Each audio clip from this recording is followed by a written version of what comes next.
16, Olga Ovdichuk. Number 17, Daria Apanashenko, the captain.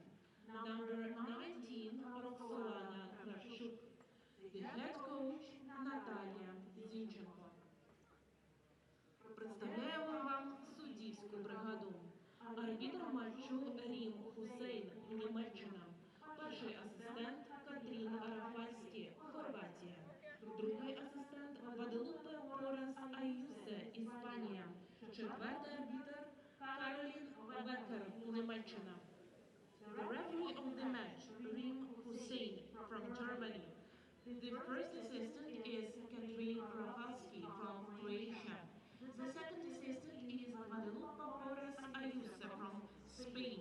And the fourth referee is Caroline Becker from Germany.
Two games over the next 5 days for the opportunity to make history.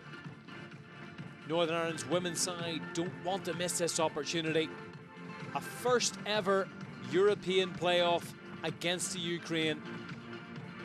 Northern Ireland are the lowest ranked team already in the playoffs, and they're dreaming of England next summer. A huge occasion for the game, and a big opportunity for Rachel Furness and company. Ukraine have been there before.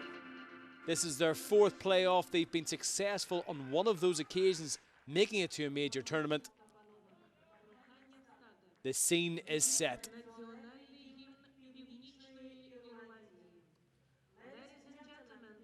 As we await the national anthems.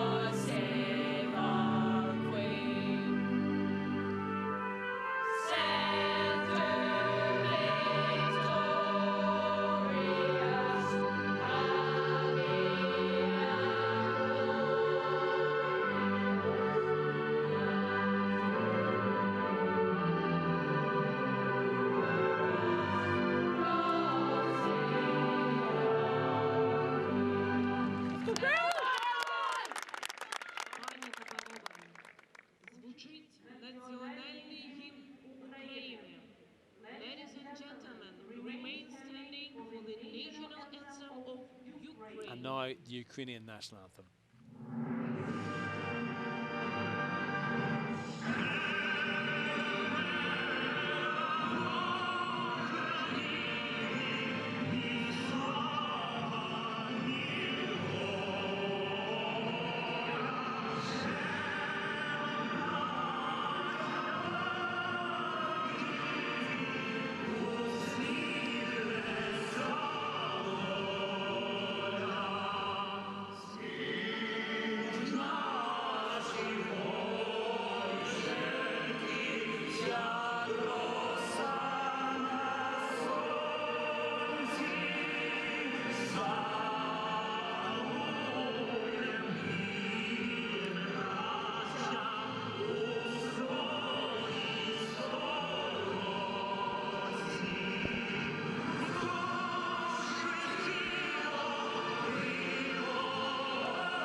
Alongside me on co-commentary for this evening's game is Gail Redmond as we just run through the two teams.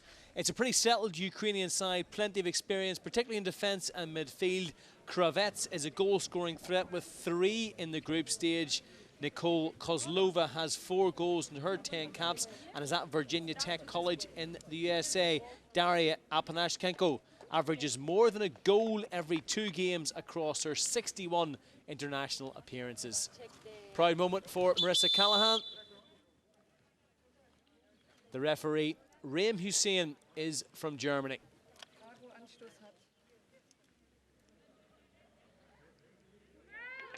For Northern Ireland, plenty of experience at the back. Nelson, Hutton and McFadden have over 300 caps between them. No Wade or Vance because of injury. Also a little bit of surprise that Chloe McCarron doesn't start.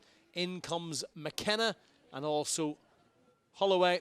Rachel Furness has provided plenty of goal-scoring threat in recent games. 5 in her last 6 matches. She is up alongside Simone McGill. And Gail, just as we look at the substitutes, a massive occasion. What are the pre-match thoughts? Nervous? No, I think looking at the girls when they were walking out, extremely focused. You saw Kenny as well, very stern looking and really probably just relishing this opportunity. What do you make of the lineup? Yes, and obviously injuries have dictated different people having to come in. You see Rebecca McKenna, going to slot in on the right side. Her work rate's fantastic, and she'll give good balance to the team.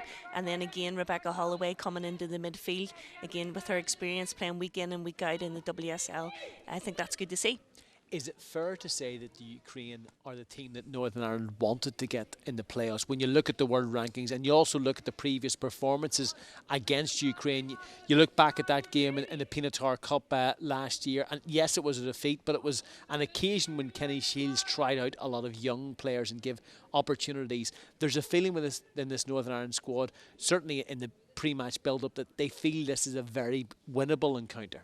Yes, I think you said it right. The last time they met, it was Kenny's kind of first opportunity to see his team, and they've probably learned from that. He's been in the job now 18 months, and he knows his team, and he knows all his pre-match commentary. He said he's putting the best team out there that he can, and they're focused, and they'll get the job done. Our Northern Ireland up to the task. It's Simone McGill who's going to get this historic game underway. Just waiting for the referee to give her the green light. This match being played a couple of hours outside the Ukrainian capital. Northern Ireland arrived there yesterday and of course have that second game coming up against Ukraine on Tuesday night at Seaview. Early touch for the goalkeeper, who goes long. Nice from Callahan to McGuinness. Simone McGill is always a willing runner, but it's cleaned up at the back by the Ukraine. Home side had an awful start to their qualifying group. 2 big defeats to Germany, but early on it's Northern Ireland certainly pushing forward, and a decent ball in by McGuinness. Nobody in the end of it though. Yeah, I just think Kirsty was furthest up there and didn't get the support early enough, but good pressure early on from Northern Ireland. Kenny Shields, proud moment for him on a landmark occasion for the women's game here in Northern Ireland.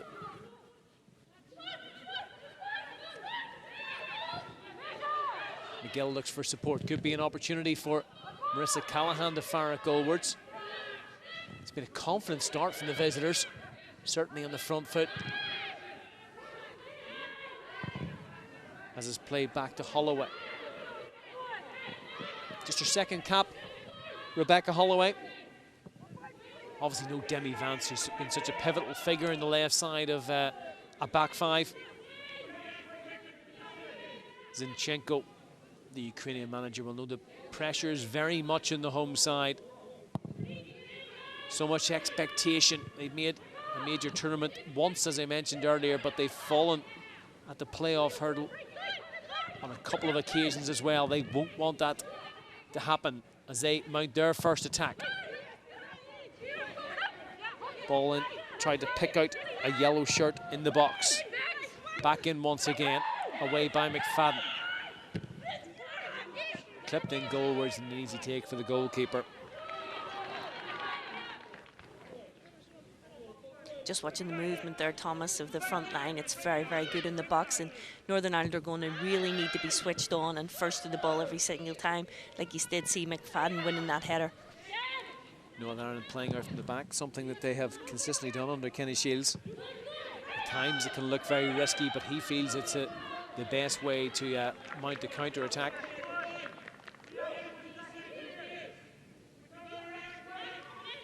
Northern Ireland 49th in the world rankings.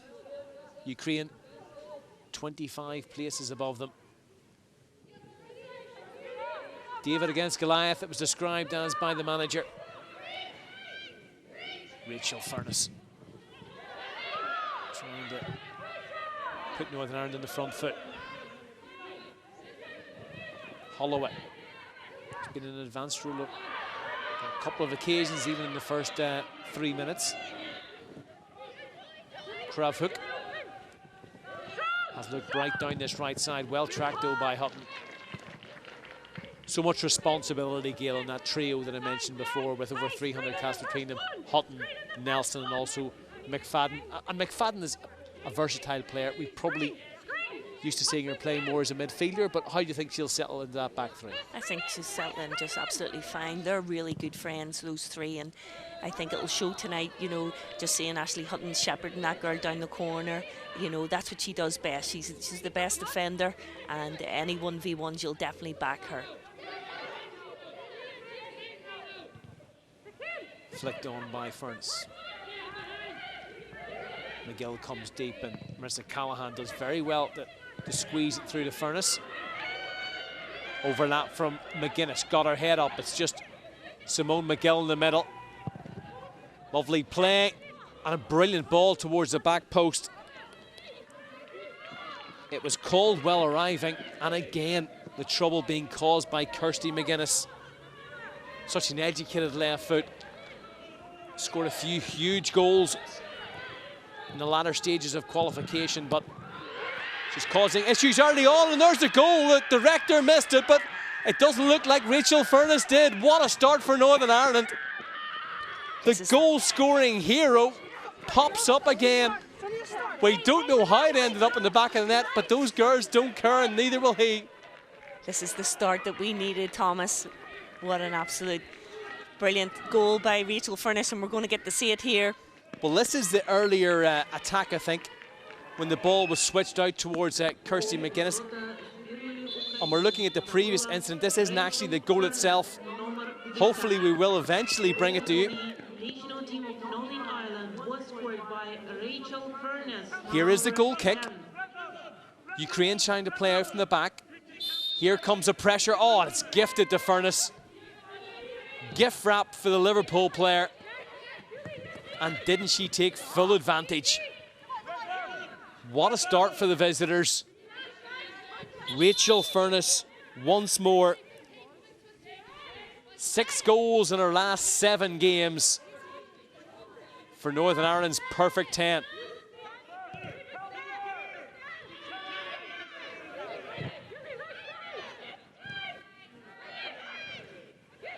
We, of course, are at the mercy of the host broadcasters. We don't have control over the cameras.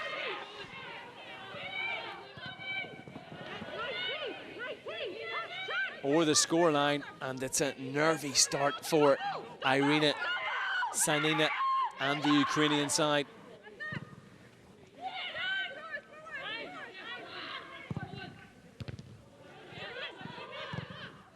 Hutton gets it away. Northern Ireland have to be careful here, they don't sit too deep. Yeah, I think they have to soak up a little bit of pressure here. Ukraine have numbers forward, so it's important just, Jackie, to take the sting out of the game here, maybe slow things down and be smart when they have the ball. And again, even how we scored that goal, the high press, the team Caldwell putting pressure on the player receiving the ball, and instinct from Rachel Furness to hit it first time. Talk us through this from a Northern Ireland point of view. Like, I mean, it's gift wrapped it for in the sense, but she's expecting it, and Nadine's putting the pressure on, and they're forcing her back, and just to hit that first time, and for it to go into the back of the net, you can see what it means to her. 31 goals now for Rachel Furness at international level. The record goal scorer strikes again.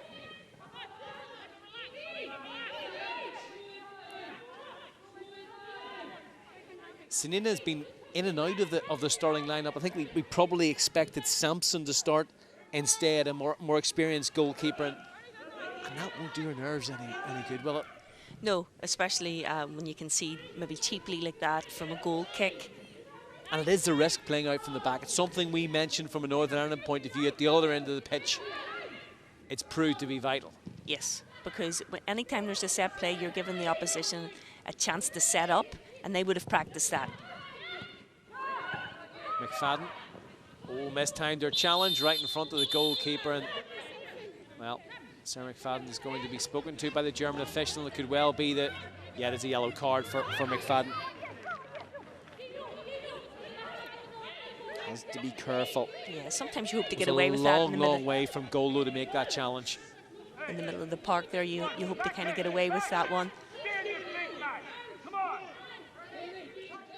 Well, no nonsense from the German official booking Sarah McFadden. I think the point that Rachel Furness was trying to make was, look, it was a first challenge. Let that one go. But I think as long as the referee's consistent, if he's going to pull her whistle out early and for those are yellow cards, then everyone has to be. Falenko driven in low. First opportunity's missed. The follow-up, a few half-hearted penalty appeals. Referee straight away shakes her head and says no. I think it would have been very harsh on Julie Nelson, I think it was. But again, the danger coming down the right side from the Ukrainian perspective. Free kick taken quickly. Director, as the ball goes into the middle, Director again taking a chance, but this time Kozlova's effort on goal doesn't trouble the keeper. You can't take your eyes off it for a moment. Here's the initial appeal for a penalty kick. Well, it was a clearance from McCarran or Caldwell that skidded off and struck the arm of Nelson, but it would have been very, very harsh. On the follow-up, though, the Ukraine looked bright. Furness, it's very, very open. Look at the run being made by McGuinness. Passo was a poor one. Ukraine recover. Cross comes in and it's easily cleared. Another chance for McGuinness. Furness got her head on it, but couldn't generate any power. And, well, Kirsty McGuinness, a player who was instrumental in those games against Belarus and the Faroe Islands, with two fantastic goals in each game, causing problems. Is this when you see her at her best down that left-hand side, running as an out-and-out winger? Yes, Thomas. Kirsty McGuinness is influential in every team that she goes to. For the past couple of years, she's been the NIFL top goal scorer. Doesn't matter if it's Linfield, if it's Sion. She knows how to score goals. And again, when you give her freedom, you give her the right ball, she can hurt teams at the top level. Simone McGill, the Everton striker, was expected to be the male goal-scoring threat, but well, everything Rachel Furness seems to touch at the moment turns to gold. She has scored what could be a golden goal in the early stages here, as Northern Ireland have made the dream start.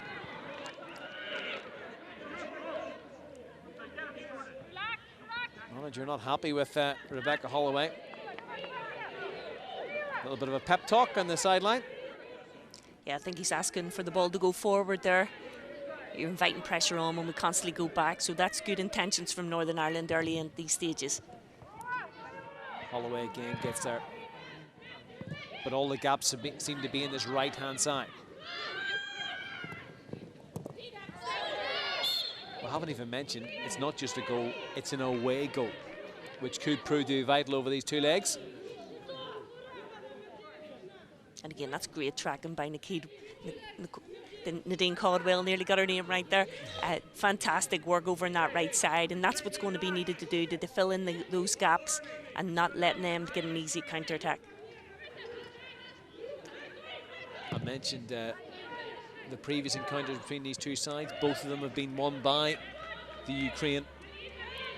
The most recent of them, that 4-0 defeat last year in the Pinatar Cup. But with 6 players given their debut, so it was a very experimental lineup. These two sides, of course, finishing second in their group. The Ukraine edging out the Republic of Ireland. Germany, the runaway leaders, the same as Northern Ireland's group when Norway were undoubtedly the class act. A little bit of a high foot or a little push from Marissa Callahan. And it's given the Ukraine an opportunity from this piece.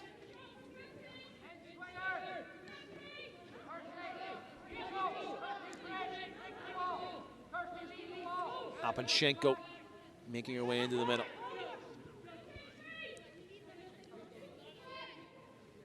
Jackie Burns just trying to organise the back line, but it doesn't beat the first player, and it's a bit of a waste from the Ukrainian perspective, and good positioning play from Marissa Callahan.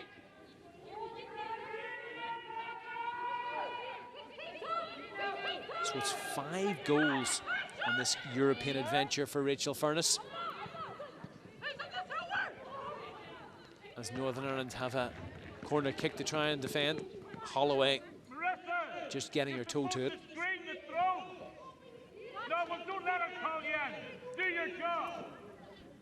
Kenny Shields barking orders from the sideline. Screening the throw-in and doing her job was the message to Rebecca Holloway, I think. Comes in, decent connection. Northern Ireland appealing for a goal kick, and I think it's going to be another corner. Decent run being made. And Rachel Furness did have the final touch. It was Kravac, the player that I mentioned beforehand, is a danger from set pieces. Ukraine still on the attack. Goalkeeper didn't call it, and I think it was Nelson or Hutton who didn't want to take any chances. It's so difficult to tell the two of them apart in the wide shot. Yeah, that's what Ashley Hutton gives you. You know, she's a top defender, and you know, if she doesn't hear the call, she'll just go clear because she sees danger. Ukraine piling on the pressure. It's another corner kick. Good overlapping play from the Ukrainian side.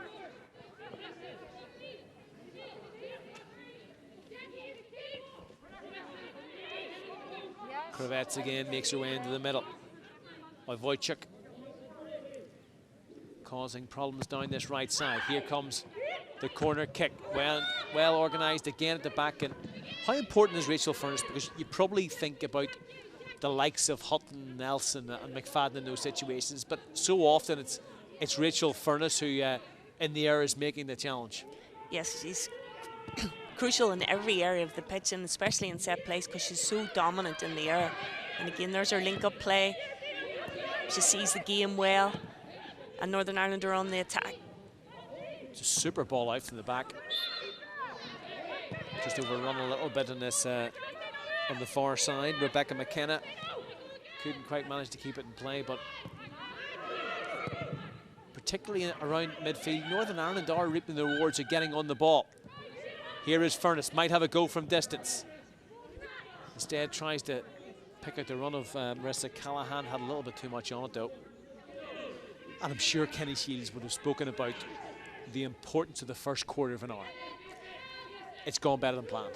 Yes, I think to get a goal in the early stages is a dream come true, but just means there's a long way to go, and we can't rest on our laurels. We'll have to go and keep with the same game plan and stay focused. And I think that's the times you hear her scream the most, is when the ball stopped, to make sure we refocus, we don't switch off. Well, there's the most dangerous player on the pitch in the first 16 minutes. Kirsty McGuinness, unlucky not to win the corner kick, but Northern Ireland have a throw in deep in the Ukrainian half. It's not to forget that the Ukraine are in a fantastic run of form. They've won 6 of their last 7 games after that poor start, including a victory against the Republic of Ireland that pretty much sealed second place. That ball looked out of play. had a couple of warm-up internationals last month in the Turkish Cup tournament. Northern Ireland have had just the one game since the end of qualifying. That was a tough match away to England, one of the best sides in the world. A 6-0 hammering there, but plenty to learn from. Callahan. Now it's McFadden.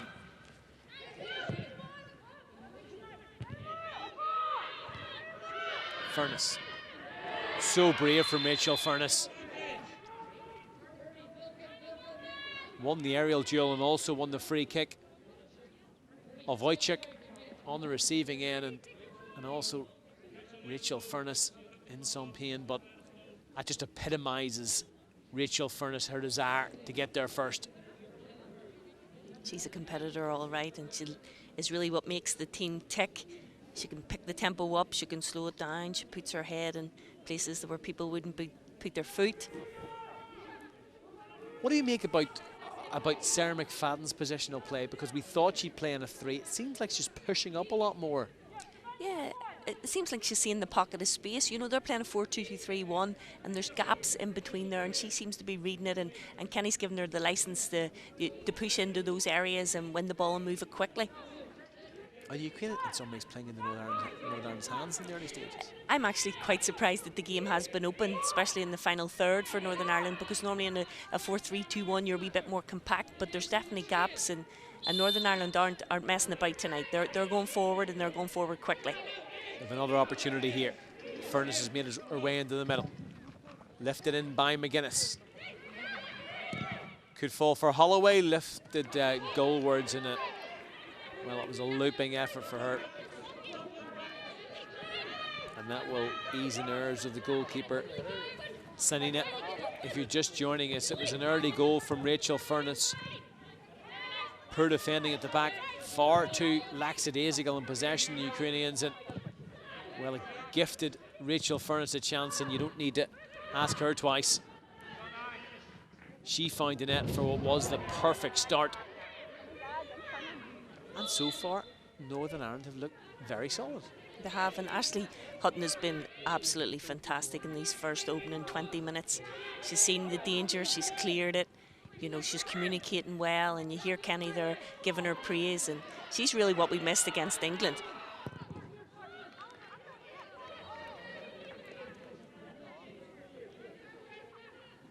Were you surprised by Rebecca Holloway's inclusion?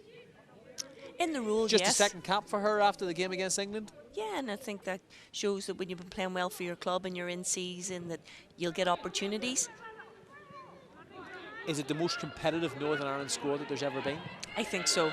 You know, having been involved for so long, and the players that he's got playing at the highest level now, you know, you've mentioned her before, but Demi Vance, Megan Bell, professional, and lovely little Scotland. ball inside. Sorry to interrupt. Just it looked like there was going to be an attack that came from that particular phase of play. Didn't quite work out. Instead, it's Ukraine on the counter-attack.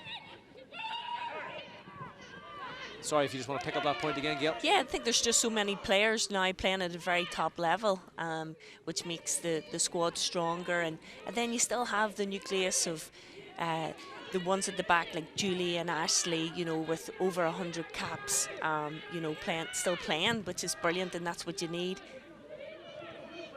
Looks like the Ukraine could well be considering an early change. I'm not sure if that was because of the clash of heads a moment ago with Rachel Furness, but certainly there's quite a bit of activity going on in the substitutes bench. It's a difficult one for Jackie Burns to deal with, and well, she was really forced into that situation, had nowhere else to go, and Holloway just apologised. A couple of Northern Ireland subs as well, just staying warm. Cross comes in, should be dealt with by McKenna. Wasn't the most conventional way to get it clear, but just about managed to. Lifted in again, chance of an equaliser, and there it is. It's a Panchenko, the top scorer, who brings the sides level midway through this first half. A 39th international goal for her, ghosted in between the two defenders. And it's the first real goal-scoring opportunity the home side have had the one player you didn't want to give that chance to. And it's just a disappointing clearance here from Rebecca. Just didn't get enough on it, and we weren't tight enough in the box. Just off the back of Nelson there. And she finished it very, very nicely. She's one of the survivors of the Euro 2009 campaign. Actually scored in that tournament. The only time that Ukraine have been to a major tournament. Hit a couple in the Turkish Cup recently as well. So at the age of 34, still such a threat.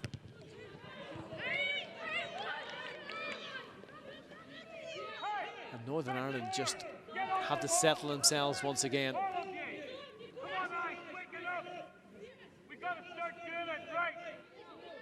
Kenny Shields wanting his side to quicken up, do it right. And after so many positives from the early stages, now they have to dig in a little bit. One back though by McGuinness. Good strength from Kimmich. Pass was a little bit telegraphed and Holloway emerges with it. I think Furness was trying to block that clearance and may well have hurt herself in the process. It was Kravets who I think was trying to win the throw in, and straight away Furness was on the ground. Oh, it's a looked to be a painful one on the ankle of Rachel Furness as we look back at the Ukrainian goal. As you say, Gail, a poor clearance initially. Lifted ball in from Andrushchik. Nobody near the striker, Apanyenko. That's what it means to the Ukrainian bench. Home side back in this tie.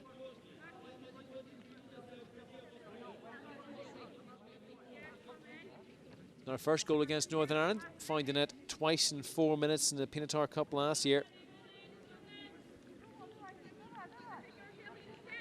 Rachel Furness hobbling, but looks to be okay.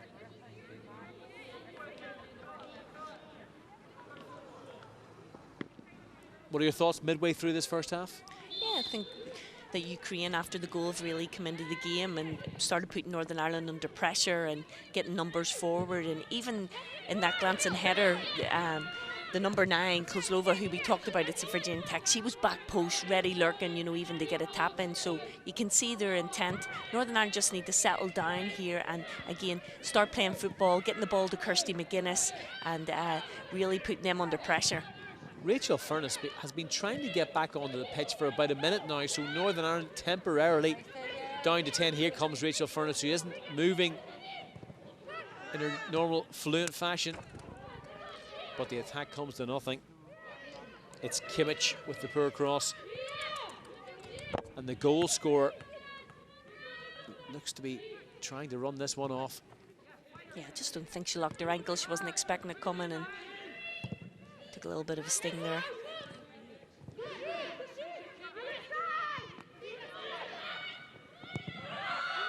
Calm at the back, and then the press eventually arrived. It's Kozlova. You were mentioning Gil a moment ago. Kimmich tries to get in the end of it, and that's good goalkeeping from Jackie Burns. Took control of the situation, exactly what you want your keeper to do, especially when you're under pressure like that. Yeah, we know that they're going to have a high press, so sometimes it's important just to beat the press and go long like we did earlier on in the first 10 minutes, and I think we need to revert back to that.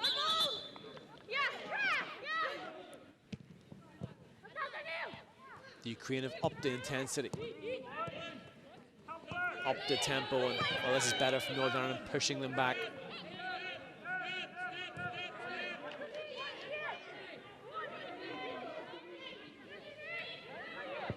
Falenko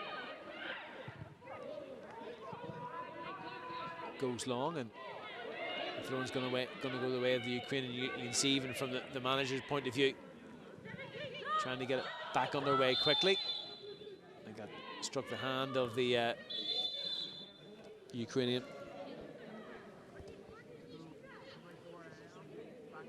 Kravik.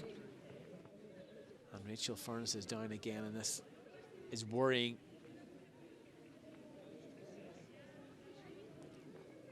He's a player that both Kenny Shields and also Dean seems to be desperate not to lose at this Yeah, point. I think she's maybe just looking for some tape, maybe a bit of support on it.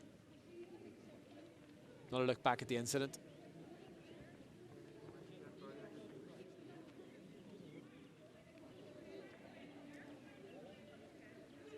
She has Let's try. talked about earlier that this is the highlight of her career, so I'm sure that she'll definitely want to get bandaged up and get back out there. And what a career it's been. I mean, we're not suggesting that it's coming close to an end, but seems to be getting better year on year, Rachel Furness, whether it's with Liverpool or with Northern Ireland.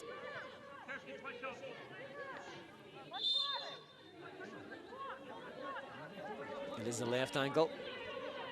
A stronger foot, Rachel Furness.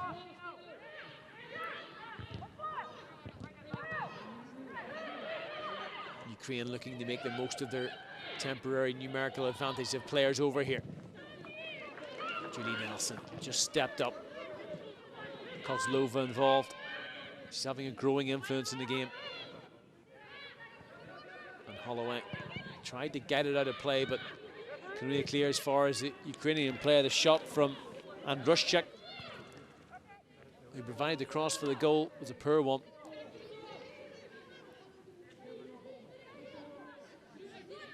And I'm not too sure if Rachel Furness is going to be able to continue. Certainly, the next couple of minutes will tell a tale. Furness integral to Kenny Shields' side, but yeah, she looks to be in real trouble.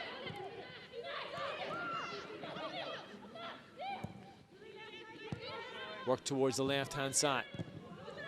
Bazanka. Good challenge from McFadden.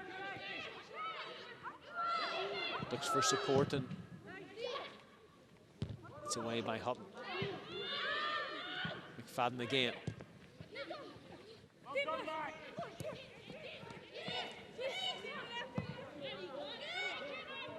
No. Like she's just did the wee hand signal there, Thomas, over to the bench, and I don't think Rachel Furness is going to be able to continue on. She's in real pain. Yeah, she's hobbling around, trying to put pressure on, but it's a long way to go to half-time, and it looks as if the Ukraine are starting to dominate possession. Is that Chloe McCarron getting ready to come on? Yeah, she's just getting her shin guards ready. It's a huge blow, but a lot of people expected Chloe McCarron to start. So a player with a point to prove. As Rachel Furness goes back and tries to help out in defence. Also injury concerns the Ukrainian side. Both goal scorers in trouble. Doesn't beat the first player again. Furness hooks it away. Northern Ireland being pinned back here.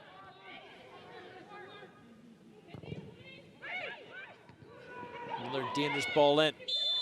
Little nudge in the back though. I think it was Kravchuk, or was actually, sorry, Apanchenko, who was a little bit too eager to get to the ball, and I think Rachel Furness's evening's over.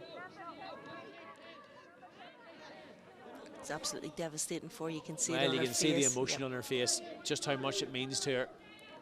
Opened the scoring early on. It's been a fantastic international career to get to this point. Her 77th cap today, and undoubtedly the highlight of those 77 games was this one. So on comes Chloe McCarron, and it'll very much be a case of trying to nurse Rachel Furness and somehow try and get her back for Tuesday night. Yeah, just hope the medical staff can work a wee mini miracle there. Straight into the dressing room to receive attention. Well, her goal set Northern Ireland on the way. Cancelled out though by Apanchenko. Number 10, now please, Chloe McCarron, number 7. Chloe McCarron though back on the pitch and hoping to make an impact. Scored that stunning goal against the Faroes from long range. Player with plenty of experience herself. and probably, but for a change of shape, may well have started. Yeah, I think so. And again, like you said, you know, Tori's can get on the score sheet. She can shoot from distance. The only thing that probably that she doesn't bring to the game that Rachel does is the difference in when the ball is in the air.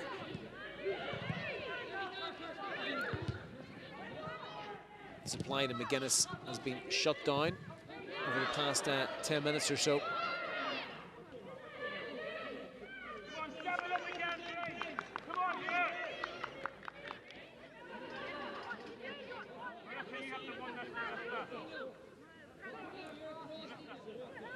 Marissa Callahan wants it down the line, flicks it on. Looking for Simone McGill. Get the impression all Simone McGill needs is a chance. Caldwell on the wrong end of the referee's decision. Just has to be careful that she doesn't talk her way into the referee's notebook. Just lent with the arm there, maybe. The referee was just letting her know.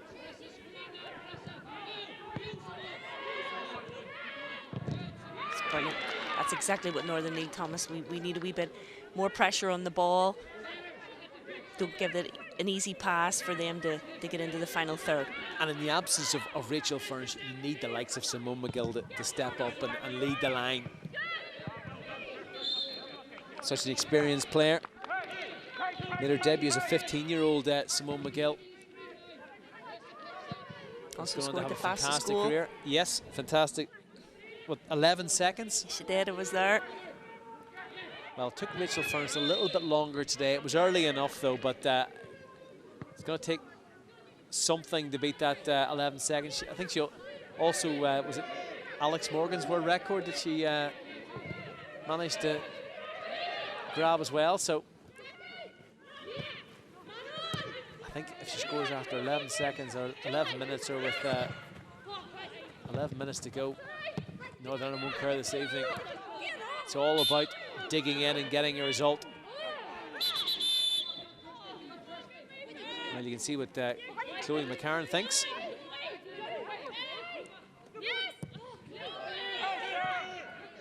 Crucial 10 minutes coming up before half-time. Good strength. At the back. Well, these players haven't been involved in games in recent times. The domestic season, of course, isn't back up and underway. How much you can replicate systems and positional play in training, well, Rachel Furnish, you have to feel for it. She's given so much. The 32-year-old. Forced to watch from the stands for the remainder of this evening's game. Home side on the attack. Cross comes in the overlap from Falenko. Good play though from Marissa Callahan to win it back, and it's given away by Simone McGill. Schmatko. Plenty of yellow shirts in the middle. McKenna did very well though. Not just to win the ball back, but also just to relieve a bit of pressure and find McGill a little bit further forward. Good run again. Schmatko was well positioned to win this occasion. It's just the second ball, Thomas, that it's crucial that we start winning them, because it's given Ukraine time to start their attack again and get numbers forward. And when they get overloads, you know, they're getting the ball into the box, and that's where their goal came from last time. So it's a better ball. McGuinness. Simone McGill all by herself. Eventually support starts to arrive. It's Holloway. She's going to take on her marker. Decent cross. Doesn't beat the first player, though, when it's out of play for a throw-in, but that's significantly better from the visitors. All came from that little clip ball forward from McGuinness, and Simone McGill, always a willing runner, got in the end of it, showed patience and found Holloway. McFadden again, gives away the free kick. She has to be careful on a yellow, of course, Sarah McFadden. Kenny Shields doesn't really feel that it was a free kick, as you can tell. Well, this was the early goal from Rachel Furness. We missed it initially, but it'll certainly be replayed for years and years if it turns out to be an important one for the 32-year-old. A whirlwind of emotions for her.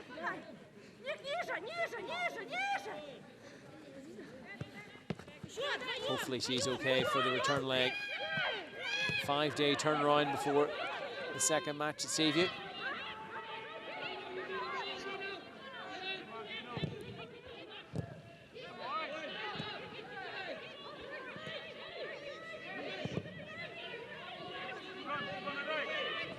She'd run all the way through the goalkeeper, Jackie Burns. What's changed from the Ukraine's point of view, where the second balls all seem to be going Northern Ireland's way earlier on, and that just switched as the match progressed. But what are they doing differently, or what are Northern Ireland doing differently? I think it's confidence. I think Ukraine's pushing forward now, so they're picking up the second balls. We were sitting in a wee bit too deep. We see a wee change there, and Nadine Caldwell's just kind of pushing up right in behind Simone. So hopefully she'll get into the attack a little bit more and replicate what Rachel Furness was doing in the first 10 minutes. It's lovely play from McGuinness.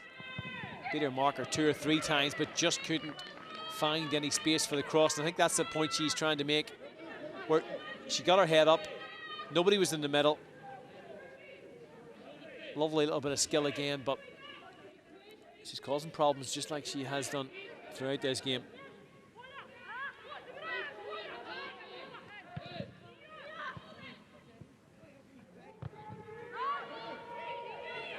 This time it's Ukraine ball. 6 minutes to go before half-time. Half that started brilliantly from Northern Ireland's point of view.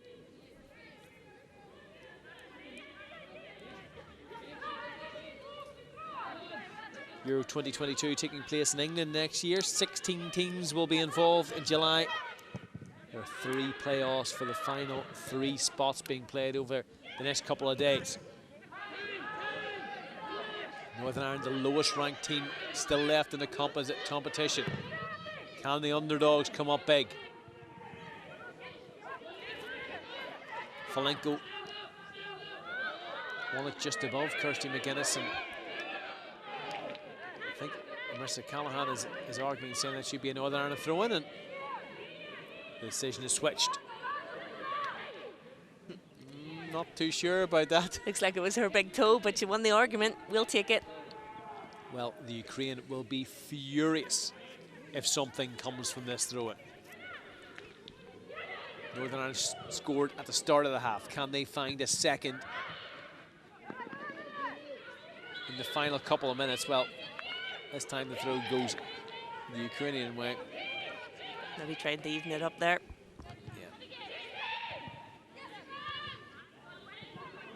McFadden again putting pressure high up the pitch, and Holloway does well to keep it in play. McCarran, that's better, switching it from left to right.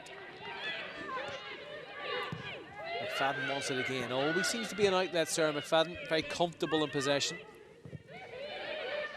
Now Hutton plays it all the way back to the goalkeeper.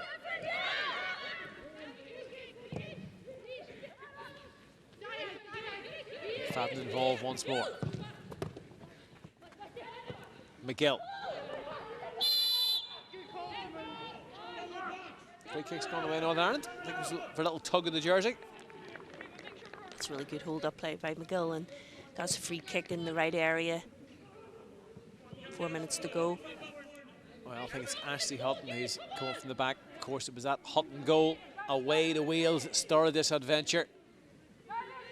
Julie Nelson also making her way up from defence. All about the delivery now from McGuinness. Hutton and Nelson involved, but it was a little nudge in the back, just over eager to get to the ball. Ashley Hutton. Such an aerial threat. Yeah, I think Ukraine have definitely done their homework on us, because Ashley Hutton and Julie Nelson are well shepherded there in all set plays, and they're making it difficult for us to get a run out. Plenty of height as well in the Ukrainian backline. Kirsten McGuinness in the unconventional position of centre half as she waits for Hutton to make her way back.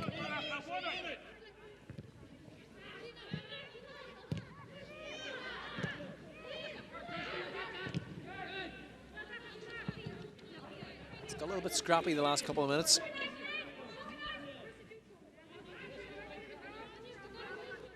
Wojcik unable to make any headway down the right-hand side.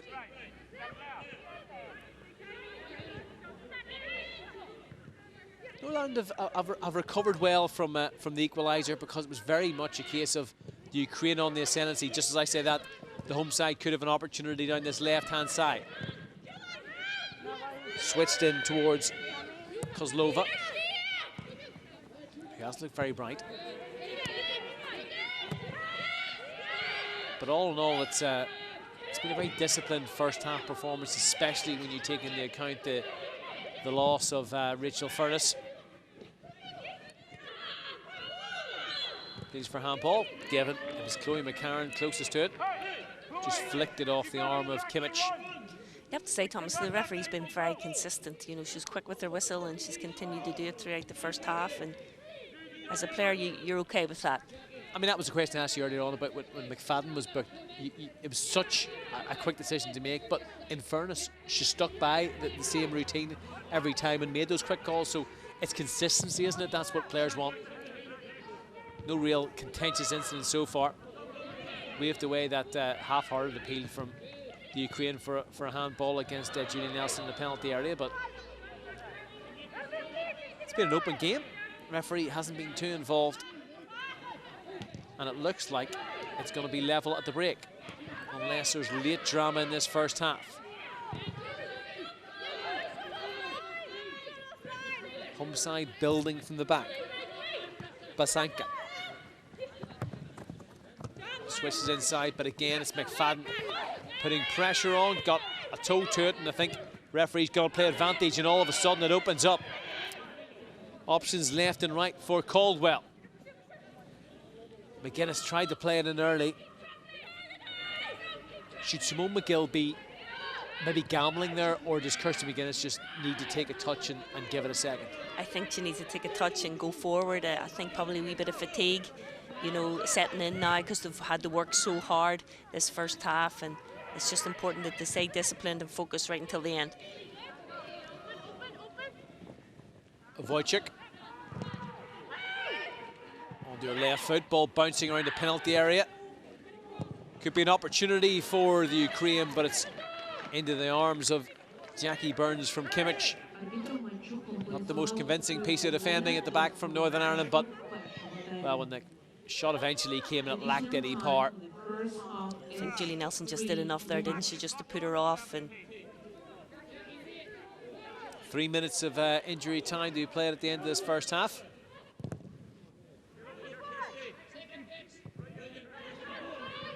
McGill again used her body well, but once more it's Crevet's. Quite a battle going on between that pair. Crevet's very experienced, very strong as well. Battling with the Everton striker.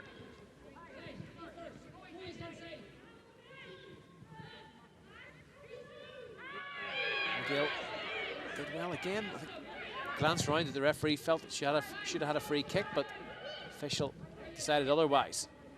Northern Ireland still in attack though. Marissa Callahan, can they strike right at the end of this first half? Flag was up on the far side. Very late call, but no real complaints from Marissa Callahan. no, I only had one option there to shoot, but it was a lovely flick by Nadine Caldwell there, just instinct, but unfortunately Marissa was already in an offside position.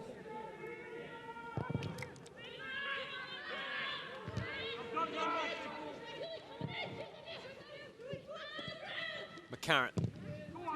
Forced forward by McFadden. Northern Ireland have finished the first half strongly. It's McGuinness. It's been a real pest on this left-hand side. I think she must have heard me saying that she was fatigued and she was proving me wrong. But again, that's what she does so well. And she did it against Belarus, which I thought was her best game in a Northern Ireland shirt. Her work great, closing down, but then on the attack, such a threat. Seems to have Falenko for pace every single time she gets on the ball. And you know, she's obviously got that trickery, but you wonder will it be something that Northern Ireland will try and exploit as this game goes on.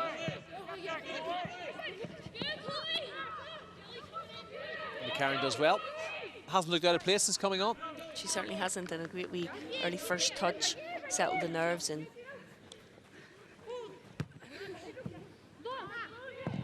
after that tricky period in the middle of this first half, Northern Ireland have recovered well and responded well.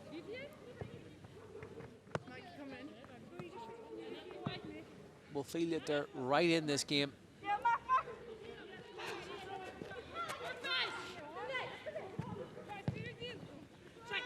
McKenna can't link up with Miguel. McCarron again well positioned. Now it's across to Holloway. We've played the 3 minutes of a lot of time at the end of this first half. The Ukrainians find themselves behind, equalising through Apanchenko after Rachel Furness gave Northern Ireland the lead. She's since been forced off with an ankle injury.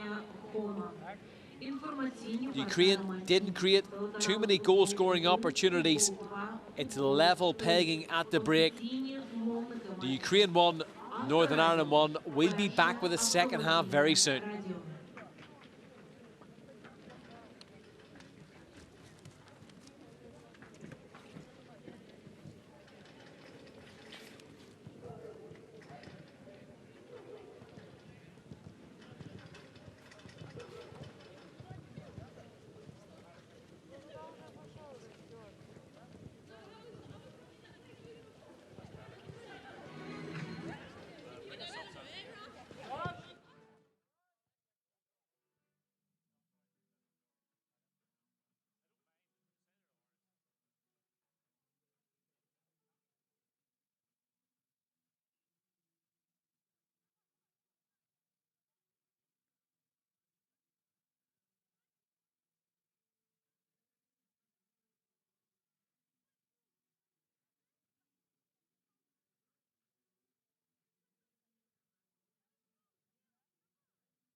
one change for the Ukrainian side.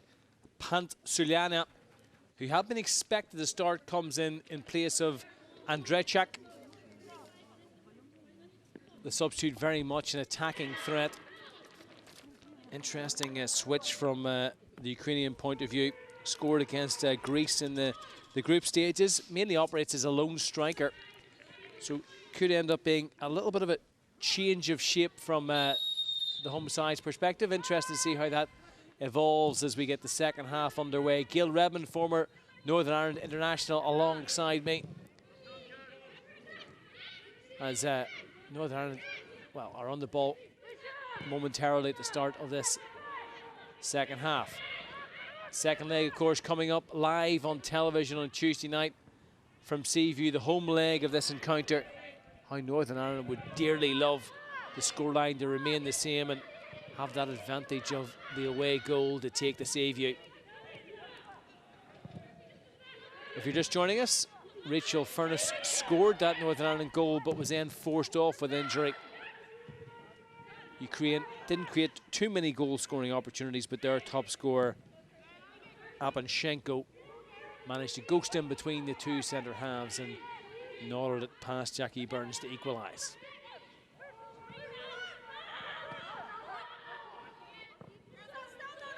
Goal kick to start this second half, and Gail, what will Northern Ireland be thinking at the break?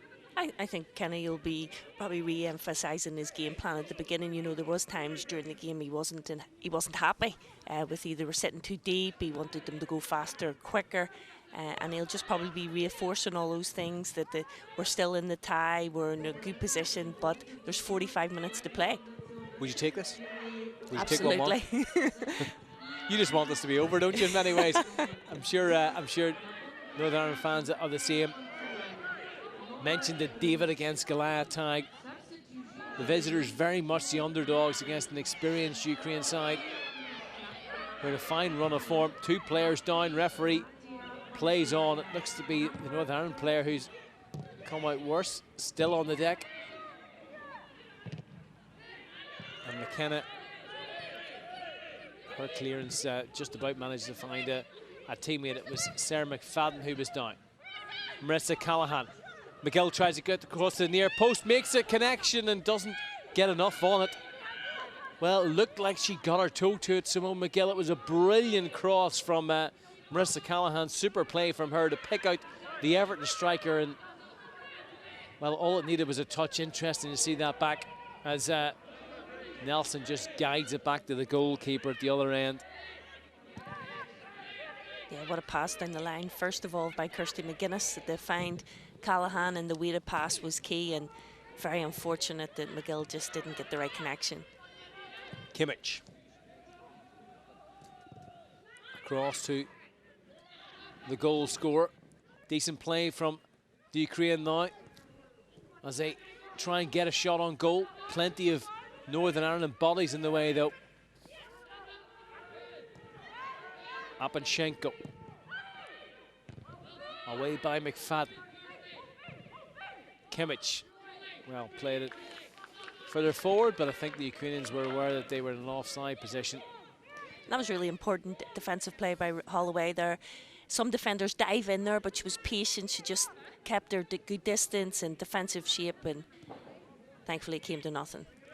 Well, this is the issue a moment ago. A few appeals. It was Kravchuk who went down after the challenge from Julie Nelson, and there's the incident involving McFadden a moment ago. There's another card about to be shown. It was a late challenge, and I think that is probably Kravchuk getting her own back. I think, you know, from Julie's stiff arm earlier, so maybe that's just left one on Julie, but... Was it warranted? Because there didn't seem to be a lot of contact earlier from Nelson. That's certainly a yellow card, but I mean, you know, Julie Nelson's just using her body, and she puts the arm out to guard it, but Kravchuk wasn't happy, and she goes into the referee's notebook, joins Sarah McFadden in there. I think smart play from Julie Nelson, showing her experience. Almost 5 minutes played this second half. Chloe McCarron, who replaced Furness. Fine Marissa Callahan, but she was quickly closed down. Just a reminder, if you're joining us, Northern Ireland currently 49th in the rankings, Ukraine 24th. Ukraine have been to a major tournament before, back in Euro 2009, but they've also suffered heartbreak in playoff encounters. 2001 and 2013, they both lost at the final hurdle. They're determined that in 2021 that won't be the case, as these two sides battle it out for a place in next summer's European Championships in England. It's the furthest Northern Ireland have ever progressed.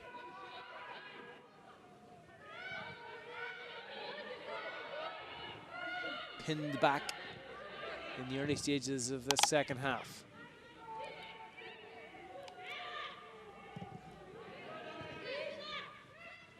Kravchuk again involved. McGill just needs to hold it up, but, well, looked like she couldn't do too much with it, only to see the referee award the free kick her way, and it's just an opportunity to relieve a little bit of pressure. It is, and another great intelligent ball by Kirsty McGuinness, and you can hear Kenny giving her praise because the work she's doing off the ball is really being noted. Has she been your standout performer She so far? has. I was thinking about it there. Herself and Ashley Hutton, I think, are two of Northern Ireland's best performers, especially in the first half. Obviously, with Rachel going off, her goal was fantastic, but they've been consistent, and they're doing things that need to be done for the team.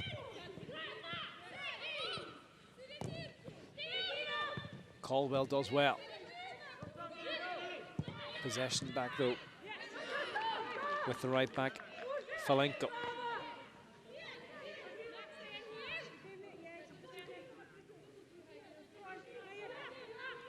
Looks like Oichuk is now picking up Kirsty McGuinness as Holloway prepares to take the throw it.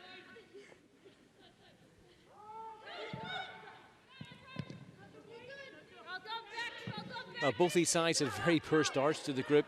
Northern Ireland lost twice in quick succession to Norway, 6-0 on both occasions. Sandwiched in between was that vital draw against Wales. From the Ukraine's point of view, they were hammered 8-0 twice by Germany, one of the kingpins of European football, and also suffered defeat to the Republic of Ireland. But after that, were pretty much flawless in the group.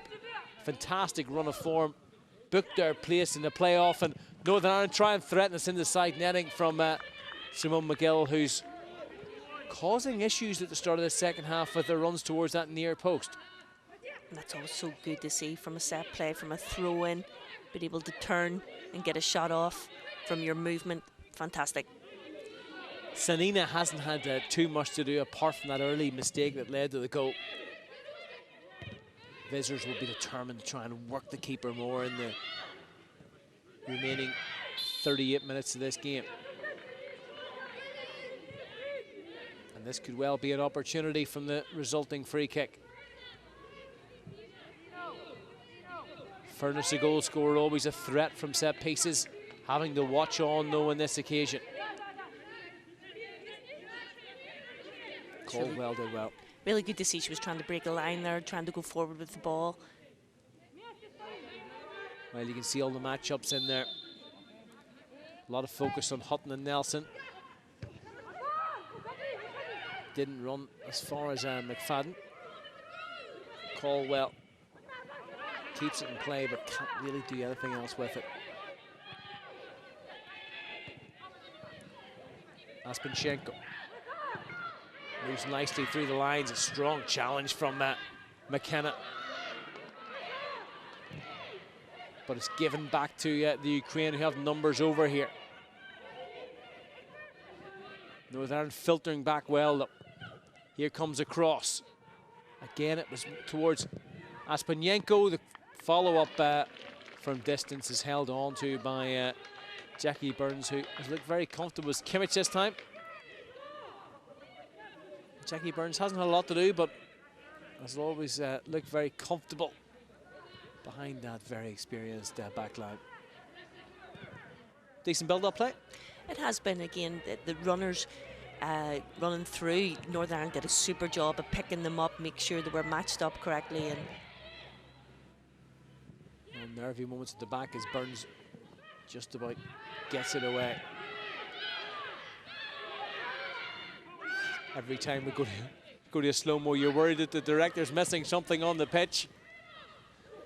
Hopefully he doesn't miss this Northern Ireland attack as McGinnis wins a corner kick and another opportunity to pump it into the box.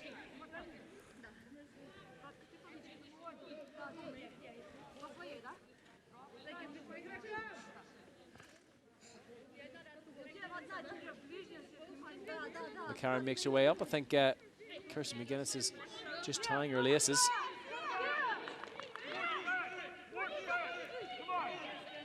Hutton. Yeah, last time we seen McFadden make a deep back post run, the ball just never arrived, but it'll be interesting to see if we can. Yeah, goes towards the back post again, but once more it's not going to get there. It's Marissa Callahan who fired it goalwards. I think the follow-up was from McGill. Danger still not away. I think the challenge from I think it's Hutton was penalised. Northern starting to make a little bit of an impact though from those set pieces. Marissa Callahan looking for McGill, and it was just Nelson there, unfortunate. Here's another look at it. It was Julie Nelson. McGill, can't she get the right side? Yes, she can. Can she score? Yes, she can. She's gone close on a couple of occasions, but this time, Simone McGill, much to the delight of her teammates and manager, finds a net. The Everton striker scores her 16th international goal, and look at what it means. Time after time, she's made that type of run through the middle. Beat the defender to it and fired past Sanina. Northern Ireland take the lead once more. And you can just tell that she's a girl in form. You know, she scored last week for Everton, and you take that into games, and her first touch on her chest, and the second one was the goal, and brilliant, 2-1. Well, can Northern Ireland maintain this advantage? It would be a huge, huge result with the second leg looming on Tuesday. Just over half an hour to go.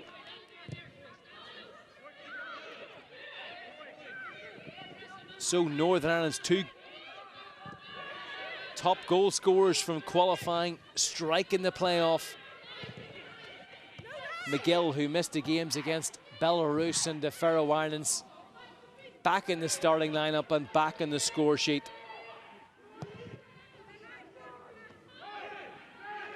And it's a goal that seemed to be coming the way that the visitors started in the second half. McGill, I mentioned, had gone twice close on a couple of occasions.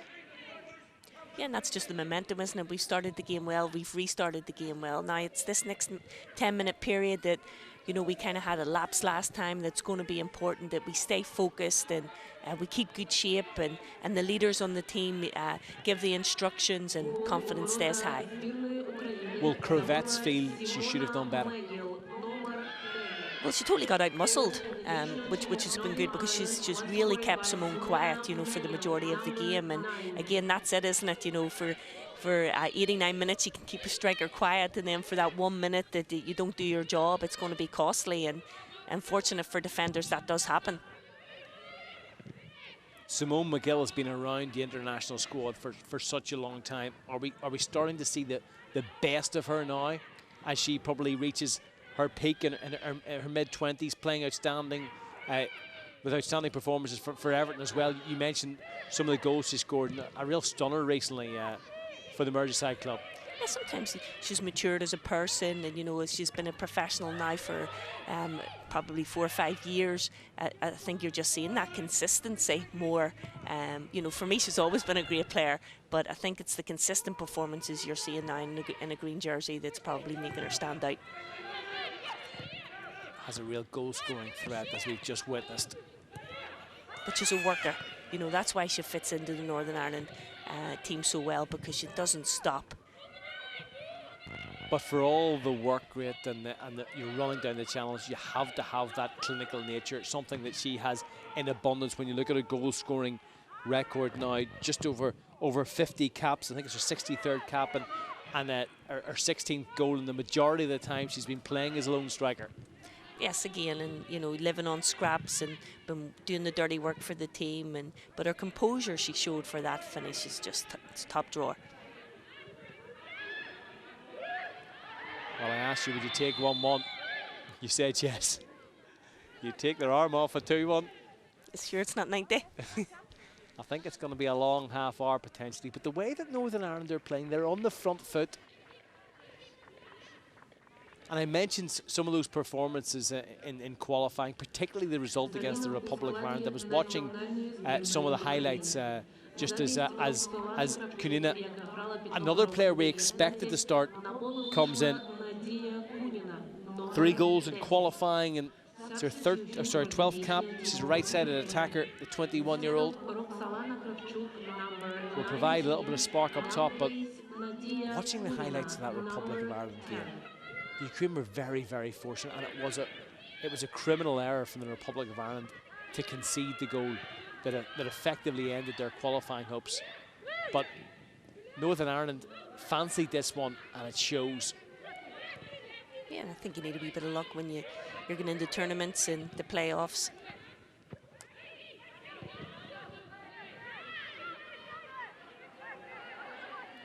McKenna has worked very hard down this right side.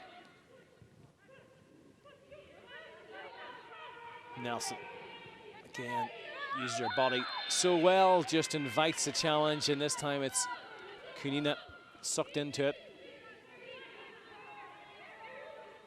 Yeah, the Crusaders defender, she's known for no nonsense, Julie Nelson, and she showed it there, her experience and her hunger and desire to be first to the ball. And well, what a servant she's been.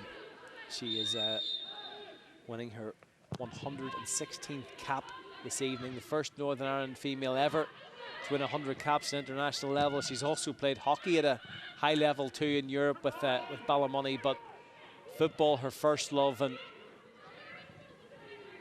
she has been brilliant at the back. The 35-year-old has used all that experience this evening. It would be a dream come true if you were able to make it through to a major tournament. Northern Ireland can now perhaps start to dream of that. Still a long, long way to go though. Almost half an hour here in the Ukraine, and then 90 minutes in Belfast on Tuesday.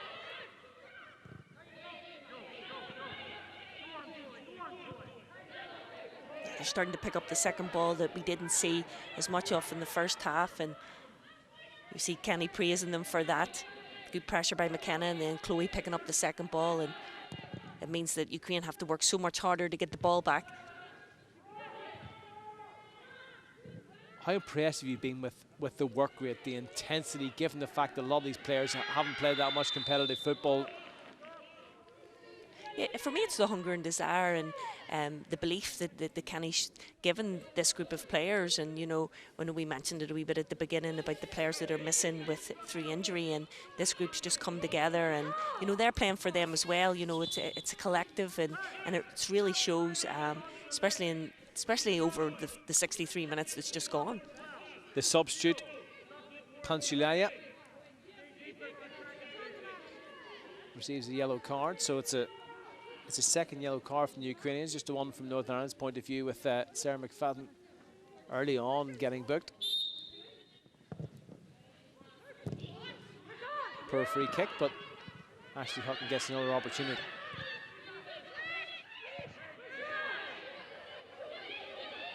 Nelson. McKenna got there first and also manages to win the free kick.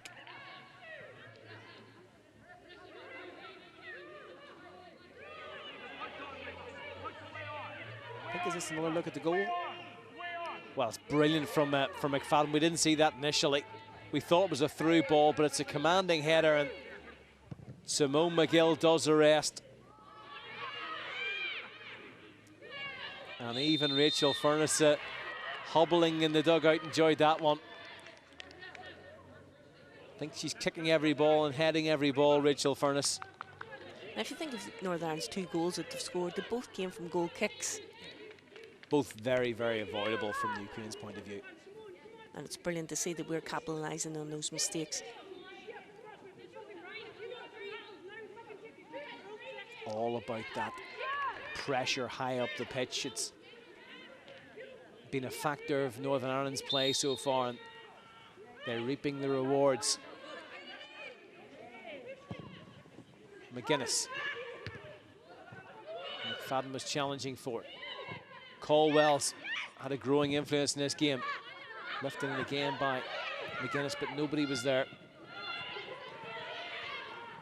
The frustration from Kirsty McGuinness's point of view will be that some of her deliveries have been of the highest quality, but there's been no one anywhere near them. They should put the ball into the right area, sorry, is what I'm trying to say. Sometimes she's just so quick, nobody can catch her and keep up with her. Again, there comes the pressure, but this time the Ukraine cope with it. Well, one back though. Marissa Callahan, can she keep it in play? Oh, just too heavy. Another one of the more experienced members of the squad, Marissa Callahan. Made her debut back in 2010 as well. So many of this squad have been around for 10, 15 years. I've waited for this opportunity. And Gaelic are probably pinching themselves in fairness as well. Absolutely, obviously get an opportunity to speak to Marissa quite regularly and work, and you know, it's just all those nights, all those sacrifices that you've been doing, just coming to fruition, and you know, it's an absolute dream come true, and she's just going to relish every minute of it, she said right before she left. The ball certainly in the right area of the pitch from Northern Ireland's point of view. Kunina hasn't really had an opportunity to get on the ball at all in the final third, having been introduced on the bench. Another difficult one for Caverts to have to deal with.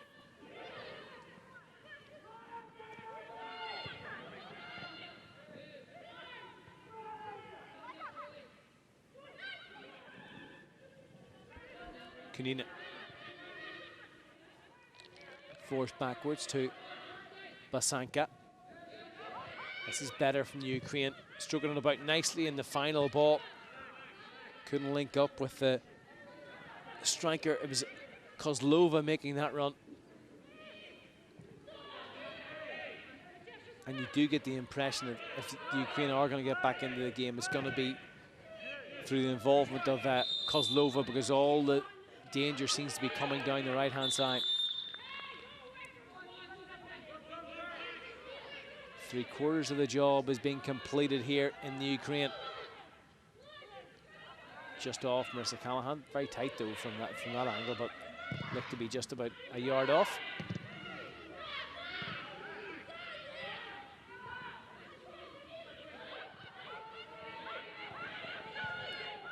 Basanka.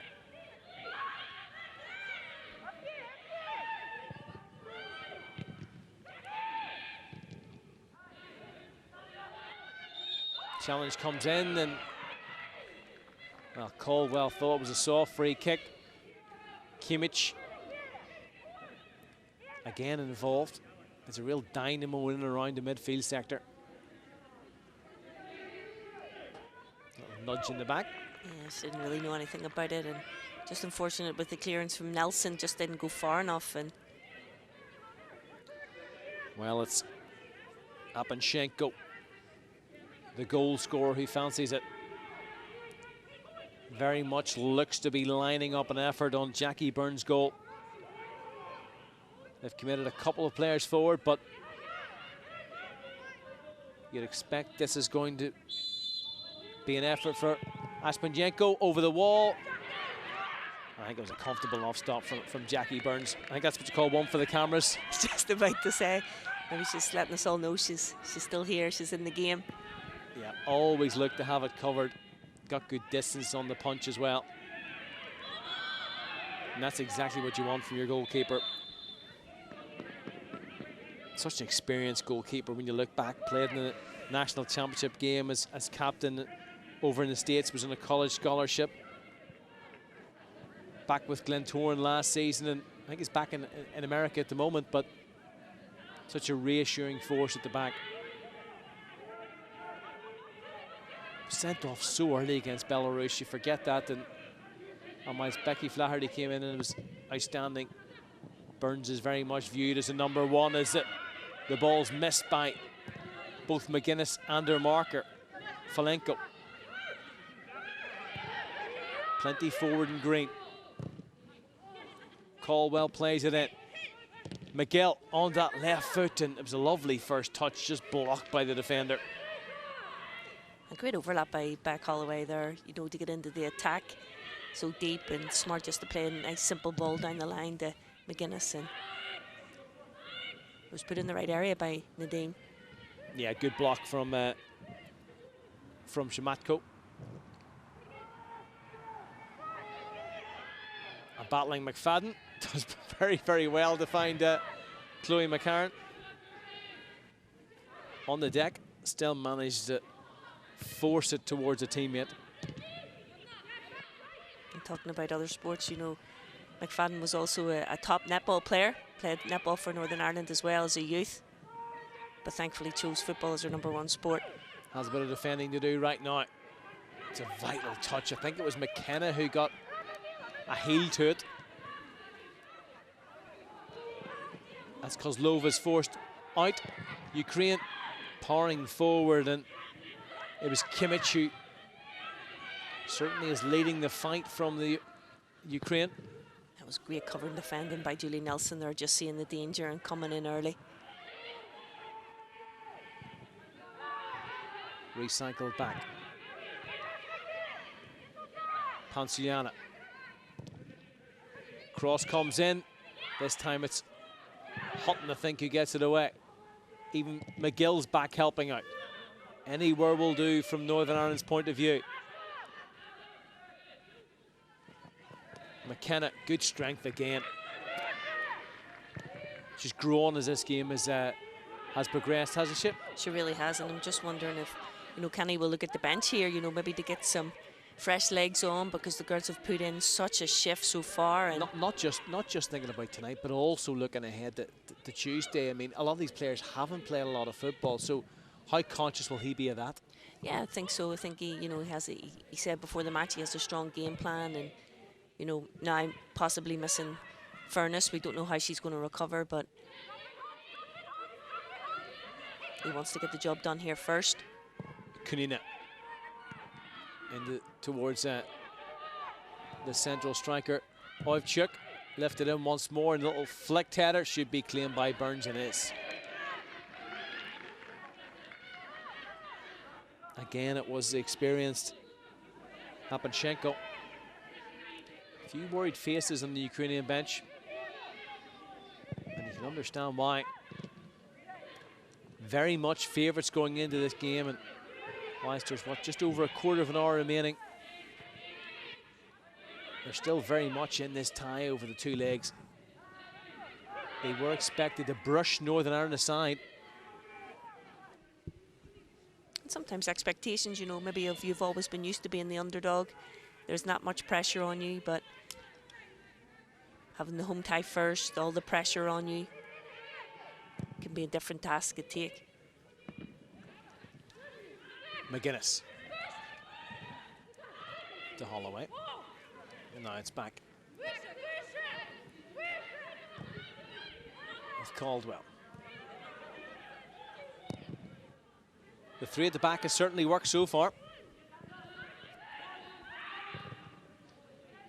but there's a little bit of space now for the Ukraine to try and challenge, and what a touch from Hutton.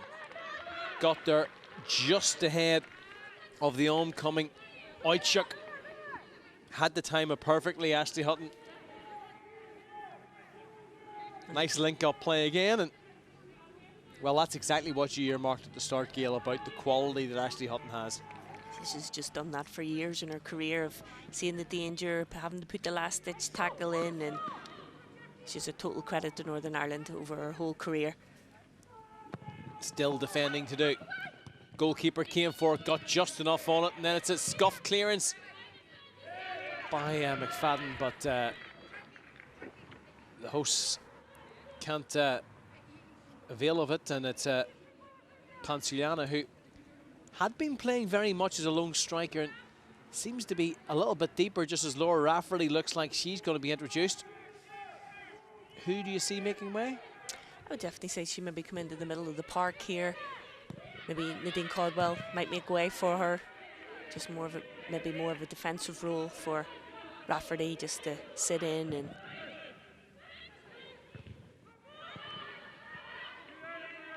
Well, as a minutes tick down, Northern Ireland will be dreaming of what would be a famous, famous win.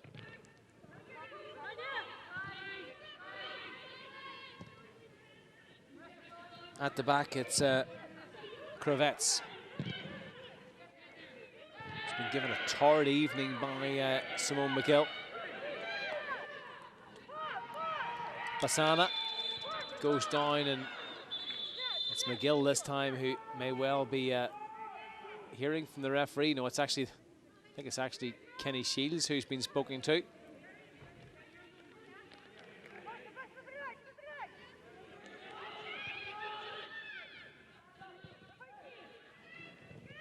Simone McGill with a challenge. And Northern Ireland have it back. We don't know how, but they have it back through Kirsty McGuinness. This director's keeping us on our toes, of course. Just a reminder, we don't have control of the feed. It's an international feed coming from the host broadcaster, so we are at their discretion. And whilst in a replay there at Northern Ireland won the ball back. Kirsty McGuinness still full of running.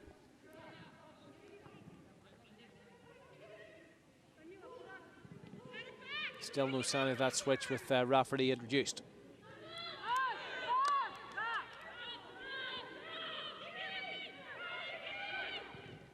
Two number 9s involved, Kozlova and McGill.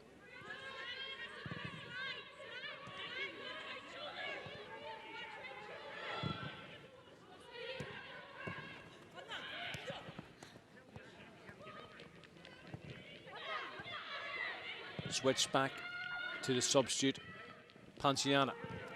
On the yellow card, of course. Telegraph pass, well read by McKenna. Another example of how impressive she's been in this second half. Tries to help out in attack. It's Simone McGill. Referee's played advantage, I think, twice in this move. McGill's made her way into the middle.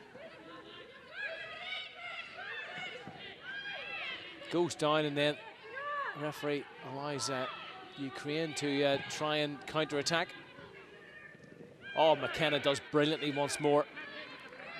Can't she keep in play? No, it's just got too much on it, but another promising counter-attack. Yes, again, and McKenna started that one, and unfortunate that... It's a double switch, actually.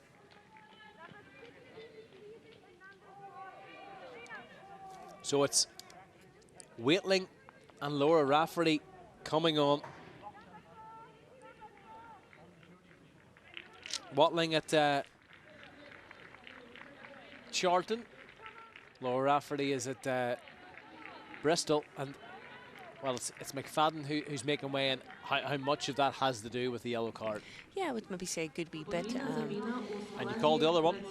Yeah, I thought Nadine has put some miles in today, and you know, I think maybe thinking ahead to Tuesday, you know, be good to get her off. And I'm a bit surprised at Sarah McFadden, because she's just a leader on the pitch and she communicates and talks well, but possibly the yellow card maybe dictated that. It's been a long road back for Laura Rafferty. Had a bad knee injury, 20 months out. Has since made the switch from Brighton and Hove Albion to Bristol City. So Northern Ireland have made 3 switches. One of them, Chloe McCarron, finds Simone McGill. Number 16 now plays Ciara Uoti, number 22. Same shape? Looks like it, you know.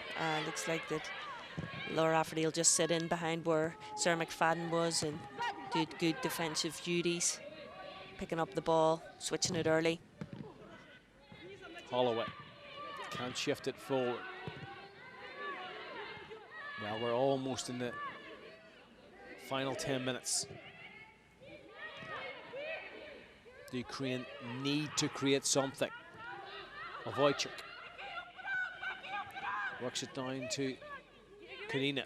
Look at it, surrounded by two green shirts, and he's trying to win the corner. Is going to have to make do with a throw-in. Watling involved in the action straight away as another switch comes up. It's Petrick, pretty much like for like. Petrick replacing the experienced Basana. Заміна у складі національної збірної України. Замість Ольги Басанської, яка грала під номером 6, на поле вийшла Анна Петрик, номер 3. Bond in the middle. Substitution for the national team. Ukraine react first, but then the challenge comes in and home side are forced backwards. Anna Петрик, number 3. Northern Ireland playing very, very deep as it squeezes way through. Kanina can't control it, and it's safely into the arms of the goalkeeper.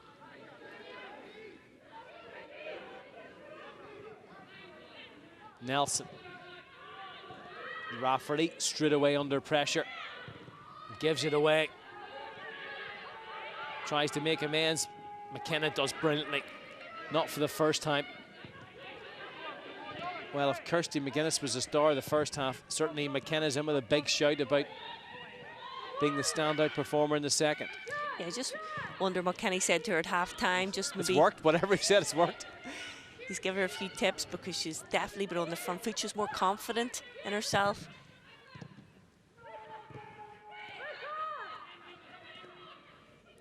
Pressure. High up the pitch. Free kick is given away, and well, frustration in the faces of the Ukrainians. Abashenko thought her goal would kick-start the home side and pile the pressure on, but Northern Ireland have looked very solid.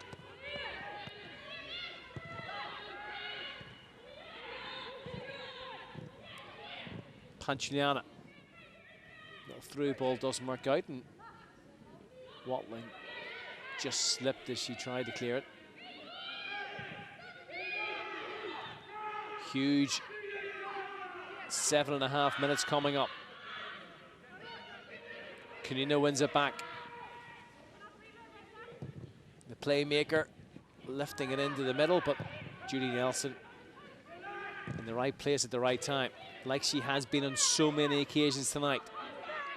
Well, how many times has Rebecca McKenna done that? Whatever Kenny Shields said certainly seems to have worked. It's been an inspired performance by the wing back. It certainly has, and even the fact that she was willing to run there to break pressure, to get us out, because you heard Kenny yelling, we were sitting too deep, we're inviting pressure on, and she was just willing to go there and take the sting out of the game, and smart play. Kimmich frustrated and gives away the free kick and also receives the yellow. You don't see that too often. Kenny Shields smiling on the sideline. He will be so proud of this performance.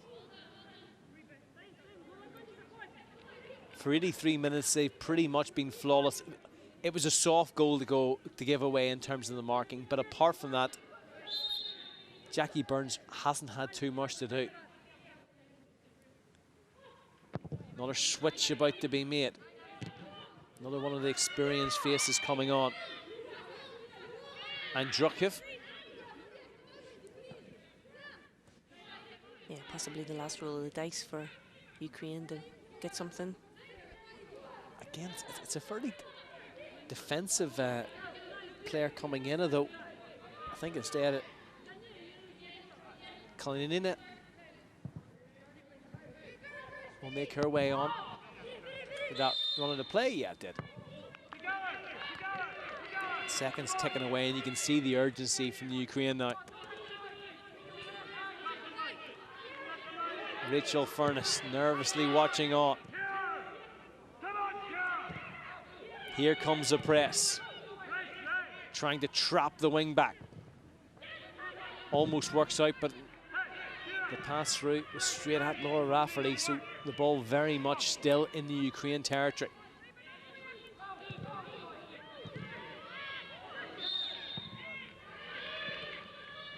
It's been relentless from Northern Ireland from start to finish ever since Rachel Furnace gave the visitors a lead. And it is a goal scorer, making her way off. Apanchenko replaced initially by Andrukic. Kalina comes on for Kozola, so all change up top. The substitutes have less than 5 minutes to try and make an impact.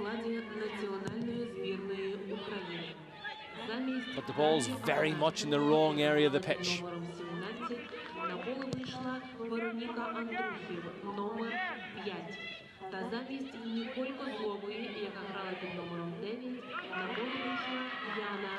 You can hear the reaction. That says a lot about the squad, not just about the team. The reaction on the bench to the hard work in that last defensive press there. The way, again, it frustrated Ukraine. And as soon as that ball goes out, you hear the cheer from the substitutes. That tells you a lot about the squad overall and the feeling of togetherness, doesn't it, Gail? Yes, absolutely. And they know that. The Kenny's instilled that in them, that their hunger, their desire to work hard for each other on and off the ball. And like I said, even the girls that have been training in the training camps before that didn't make the squad, you know, they're behind them 100%. I'm sure that the girls' phones have been going off, you know, with text messages and wishing them good luck, and they all feel part of it as well.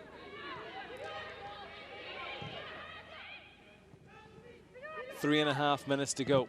Ukraine on the ball, trying to make something happen in the final third. But again, this time it's Rafferty. He's picked up where McFadden left off. There's still time to go. You know, the victory is not yet secure, but no matter what happens, surely this has to go down as Northern Ireland's greatest ever performance at an international level, and certainly their best away from home. Yeah, I think so. I mean, just the magnitude of the game and what's at stake is just absolutely fantastic, and it's hard not to get carried away. You know, I'm trying to play everything down because there's another match on Tuesday, but it's just absolutely phenomenal. The scoreline in particular, does it outweigh your hopes and expectations going into this game? Yes, I mean, you're always gauging on the side of, you know, what we could do, you know, what next year would look like if we were at the Euros. Like when you said that there's only 16 teams in Europe get to go to this competition, and we've got half a chance to be there, it's just incredible, and what it means for these girls' careers. And you know, countries before that have got there for the first time. You look at Scotland, you know, their players were put on central contracts, and it opens up a whole new realm of football here in Northern Ireland.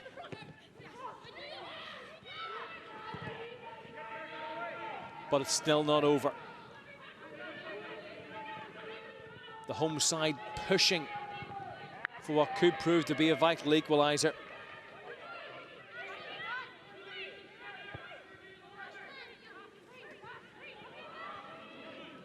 Decent turn, decent effort on goal, and it almost squeezed in. I think Burns got a touch to it. It was Kimmich who fired it towards the far post. I'm not sure if it was intended to be a cross. It was lovely turn initially, fashioned the opportunity herself, and well, Burns found herself almost in no man's land because there was a runner in behind, but that's a vital interception. I think it was Ojojchuk just trying to nip in at the back post, and that touch took it away from the oncoming Ukrainian attacker. It's still not over. We're into the last minute. No indication as of yet how long will be play. Northern Ireland have to try and stand firm, and the goalkeeper falls on the ball. Was a little bit fortunate the way it worked out. And Gail, if we could see your face right now, that was a worrying time, not just for the defenders, but for you as well. As long as Jackie couldn't see my face right there. Yeah, just fell on top of it as 2 or 3 Ukrainian players trying to latch onto the cross. Here was the earlier opportunity, fired goalwards, and Burns got her fingertips to it. But every second will now feel like an eternity. It's probably the most that Ukraine have really threatened in this second half over the last minute or so. Yeah, had that just spell in the first half, you know, probably about 20 minutes in where they dominated. And is that 4 minutes? It's difficult to tell from this angle, but I think it said 4 minutes on the fourth official's notice board, and my Ukrainian isn't great to pick up from the PA announcer. It is 4 minutes.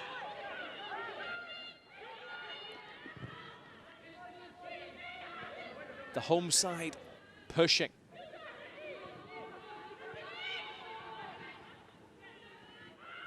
Hoping to travel to Belfast with on at least level terms.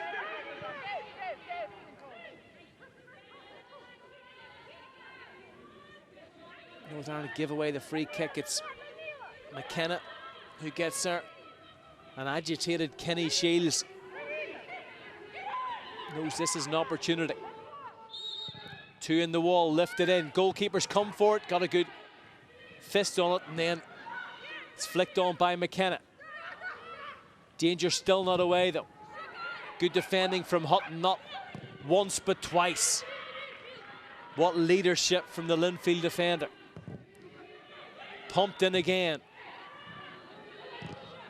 Anywhere will do. Petra, the substitute, finds another one of the changes. Kalinin in it.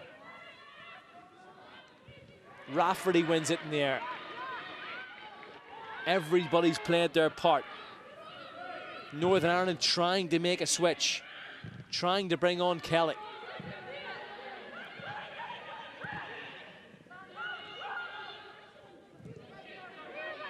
The visitors have been disciplined, they've been organised. Can they upset the odds?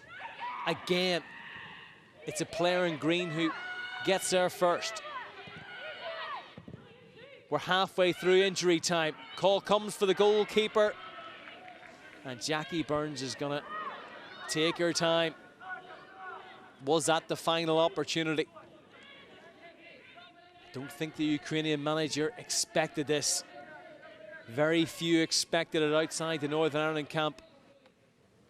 The lowest ranked team still left in the competition could well have given themselves a launch pad.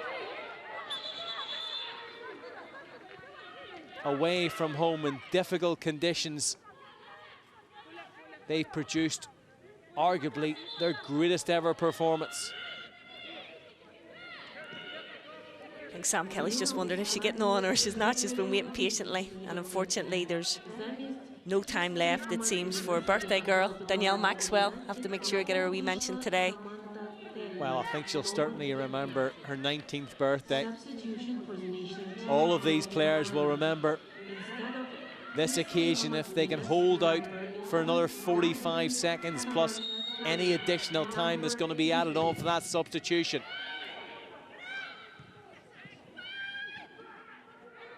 Kimmich fired goalwards. Again, McKenna gets in the way. An inspired performance from the right back. Petra puts it into the middle. Rafferty gets there. Kalinin in it. Recycles it. Is this the final chance? Hutton gets there. Away by Kelly. Back in again. Doesn't have too much on it. Goalkeeper just looks to usher it out of play. And surely the referee must be looking at her watch. A shell-shocked Ukrainian side.